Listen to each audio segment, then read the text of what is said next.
गणेश जी का स्मरण किया जाता है। सबसे पहले गणपति पूजन होता है। गणेश जी से प्रार्थना की जाती है कि कार्य सुमंगल रूप से हो। ऐसे अनेक पर्व भी हैं जो केवल गणेश जी को समर्पित हैं।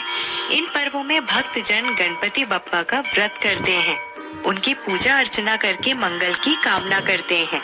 इन्हीं व्रतों में से एक है संकष्टी चतुर्थी व्रत। संकष्टी चतुर्थी प्रति माह की कृष्ण पक्ष की चतुर्थी को मनाई जाती है।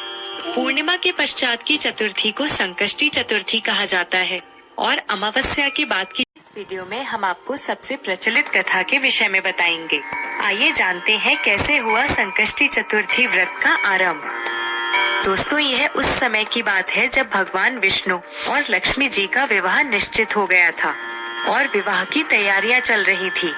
विवाह का निमंत्रण गणेश जी के अतिरिक्त सभी देवताओं को भेजा गया। सभी देवगण एकत्रित हुए। बारात प्रस्थान के समय जब गणेश जी नहीं दिखे, तब सभी देवताओं ने आपस में बात की कि गणपति नहीं दिख रहे हैं, उन्हें आमंत्रित नहीं किया गया या वे आए नहीं। सब इसी बात पर चर्चा करने लगे। कुछ ही समय में यह बात समारोह में उपस्थित सभी लोगों के बीच फैल गई। सभी देवता आश्चर्यचकित थे। फिर सबने भगवान विष्णु से गणेश जी के उपस्थित न होने का कारण पूछा।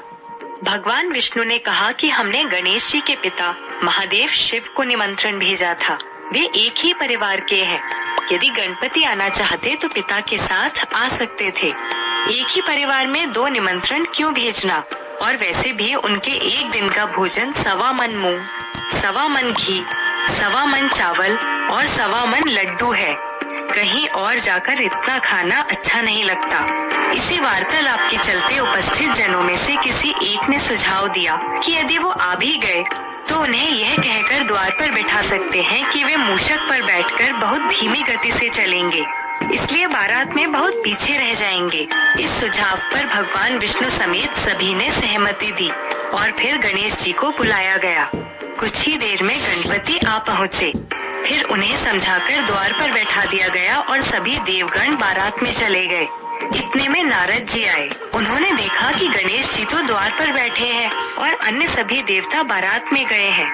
पूछने पर गणेश जी ने उत्तर दिया कि मेरा बहुत अपमान हुआ है, मुझे यहाँ द्वारपाल बनाकर बैठा दिया गया। तब नारद जी ने गणेश जी को सुझाव दिया कि आप जल्दी अपनी मूषक सेना को भेज दीजिए। वो बारात से आगे पहुंचकर रास्ता खोद देगी, जिससे बारात में चल रहे वाहन धरती में धंस जाएंगे और बारात आगे नहीं बढ़ पाएगी। गणेश जी ने ऐसा ही किया। उधर बारात में चल रहे वाहनों के पहिए धरती में धंसने लगे। पहियों को निकालने का बहुत प्रयास किया गया, परंतु सभी प्रयास असफल रहे। साथ ही पहिए टूटने भी लगे। किसी को समझ ही नहीं आ रहा था कि क्या किया जाए। तब नारद जी ने सभी से कहा कि गणेश जी का अपमान हुआ है, इसी कारण यह सब हो रहा है। अब वे ही सब कुछ ठीक कर सकते हैं, इसके अतिरिक्त और कोई उपाय नहीं। यदि मंगलमय ढंग से सभी कार्य संपन्न करने हैं तो उन्हें मनाकर यहाँ बुलाना चाहिए। तब शिव जी ने नंदी को गणपति को बुलाने के लिए भेजा। जब नंदी गणेश जी को लेकर आए तब उनका सम्मान पूर्वक पूजन किया गया।